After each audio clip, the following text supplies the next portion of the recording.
Hi! Within this lecture, we're going to learn how to install Kali Linux as a virtual machine using VirtualBox on our computers. So I'm going to tell the rest of the course from Mac because right now from this point on it will be the exact same points whether you have Mac or Windows. It really doesn't matter. And don't worry about these virtual machines in here. Of course, you don't have them in your machine right now. Since this is my main computer, I have them, and you will have them when you complete this lecture and the following lecture later on. So, next step would be for us to download Kali Linux from internet and install it on our VirtualBox. In order to do that, open a browser. I'm going to open Safari from Mac. You can open whatever you want from Windows as well. All you have to do is just Google download Kali Linux VirtualBox. Okay, download Kali Linux VirtualBox and hit enter. It will take you to a website called offensivesecurity.com. If you click on it, it will take you through the Offensive Security download page. So Kali Linux is a distribution of a Linux operating system, and it contains penetration testing, ethical hacking tools inside. So this will be a complete operating system where we conduct our penetration system tests, and when we do all the attacks, when we simulate all the attacks inside within. So Kali Linux is brought by Offensive Security. So we are going to download it from offensivesecurity.com. So if you scroll down, you will see VMware images and VirtualBox images. And as you might guess, we are now interested with VirtualBox images. By the way, this look of this website may change in time, but it doesn't matter. All you have to do is just go to the download section, download page, and look for VirtualBox images. So within here, we have two options, whether 64-bit or 32-bit. It depends on your own host machine. So if you're on a 30-bit computer, you may download this one. And you are on a 64 computer, you have to download this one. So if you're using torrent on your own computer, you may choose to download it via torrent, but you may just click on this and it will just start to download it for you. It will download an OVA file, okay? The extension is OVA.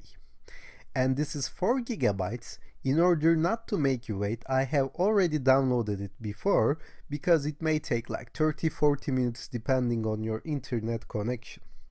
So I'm going to stop this and I'm going to use the one that I have downloaded before. And remember, you have to find the VirtualBox images, not the VMware images. Of course, if you're using VMware for some reason, then you might want to download VMware image as well. So I'm going to close this and I'm going to open my VirtualBox. So where I have downloaded mine in downloads folder. So this is the one that I have cancelled. So let me move this to trash, and it is inside my virtual machines folder. So choose a place for your download because you may not want to change this later on. So choose your place carefully. Place it under downloads, place it under documents, because if you move them later on, it will be problematic for you because you will have to just do some extra settings in order to make this properly work. Okay, so choose a place right now, and then there are two options to install this. First, you may want to go to the downloaded file okay, where you placed it, and double click on this OVA file. If you double click on this, it will pop open this window for you. But again, sometimes it doesn't pop up. So I'm going to show you how to manually do that, okay? You have to go to your settings.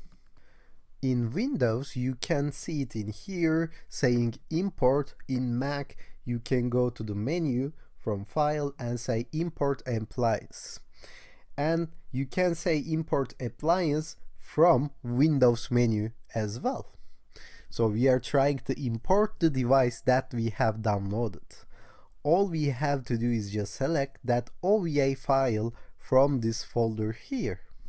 So click on this and find the downloaded file, okay, and select it, and then you may say continue. Once you do that, it will give you some default values in here. Don't worry, we can change them later on. So I'm going to say import, and it will try to install and import everything for me. It will take a couple of minutes, so feel free to pause the video and come back after it's done. Once it's installed, it will add it to the list. So this is the one that I have currently installed. Okay, if you click on this, if you go to settings from here, you may access the settings of the virtual machine. Now we are not in the settings, we are not in the preferences of VirtualBox. We are inside the settings of this Kali Linux machine, okay? So let me tell you what we can change. As you can see, we can change the name from here, okay? I'm going to just use this default one, and if it's not Linux and Debian 64-bit, you have to choose it. Of course, if you're in a 32-bit machine, and if you have downloaded the 32-bit image, it will look like 32-bit here and it's okay. But if you're on a 64-bit machine, and if it says 32-bit here, then it won't work. You have to choose Linux from here and Debian 64-bit from here. Now sometimes, even though you're on a 64-bit machine, and even though you have downloaded the 64-bit image, it doesn't show up here, even though you choose the list, okay? It doesn't show up on the drop-down list. And the reason for that, you may need to enable virtualization on your computer. So there is something called virtualization technology, and it enables us to run these virtual machines. So sometimes it comes turned off on your system, and it isn't clear for everyone how to turn on, because in every operating system, in every processor, it has some different instructions. Best way to do that is to just get your operating system and processor name, okay? Suppose that you're on an Intel machine, i7, okay? Then you have to go to Google, like this, and say how to enable virtualization in Windows 10 Intel 7, for instance, i7. If you Google it, you will have so many results, you will have so many tutorials telling you how to enable virtualization. I'm not going to show you how to do that because it may need to go to BIOS settings and you have to turn your computer off and on in order to do that. So I cannot properly record that, but it is fairly easy to do, and all you have to do is just Google this and find out how to enable virtualization. And most of the time you won't have to do that, okay? I'm telling you just in case you get any error regarding virtualization, or just in case the the 64-bit doesn't pop up in here. So this was the most important setting. Then let's go to the system. And in system, you have to choose what kind of RAM you want to allocate to the virtual machine. As you can see, I have an 8 GB RAM in my computer. And it suggests me to allocate 2 GB of RAM. So you have to optimize this thing, because if you give too low, okay, like this, 4 MB, it won't open. And if you give too much, then there should be nothing left on your own computer, then it won't open again. So I suggest you start something like 1 GB. It's like 1024 megabytes. And Kali Linux actually runs good on 1 GB of RAM. If you have 8 GB, you may choose to give it 2 GB as well. But if you have less, like 4 GB, you cannot give more than 1. Because later on in this course, within following sections, we're going to use Windows and Kali Linux at the same time. So I'm going to leave this in 1 GB. Later on, let's go to the display where we can see the video memory, and it's better to leave this as suggested, as default value, okay? If you go to storage, you can see the OVA file that you have imported from here. If you go to network, then here you have to choose the network that you created previously. As you can see now, this is attached to NAT. I have to select NAT network, and from here I have to select that NAT network that I have created before. Later on in this course, we will see the other options like bridge adapter. We will use this bridge adapter when we use USB Wi-Fi cards within our systems. But for right now, I'm going to choose NAT network.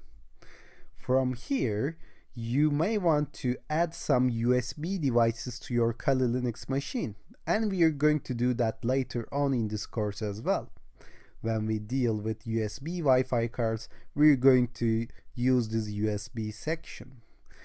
But before you go and start the Kali Linux, make sure you select NAT network, make sure you just adjust this RAM, and in here in the system tab, there is also something called processor. In here you may choose how many processors you want to allocate to this virtual machine as well. And Kali Linux runs on one CPU efficiently.